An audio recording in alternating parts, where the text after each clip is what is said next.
Doppio rito religioso funebre questo pomeriggio alle ore 18 al cimitero di Piana Traversa, per 2 delle 25 vittime del canale di Sicilia che, su disposizione della prefettura, hanno trovato ospitalità a Favara.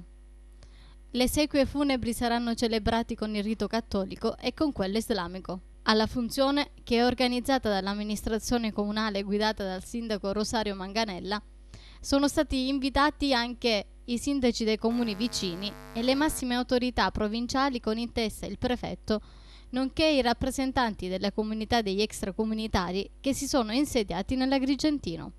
Hanno assicurato la loro presenza Papi Madoc Diop, rappresentante della comunità senegalese, Lek Bir, rappresentante della comunità marocchina, Driss Soulib, rappresentante del Social Help e presidente della Federazione delle Associazioni Marocchine in Sicilia.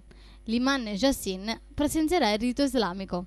Non è la prima volta che avviene, come non è la prima volta che Favara e i favaresi accolgono con il massimo rispetto gli extracomunitari che non sono riusciti a trasformare in realtà il sogno di un futuro degno della persona umana.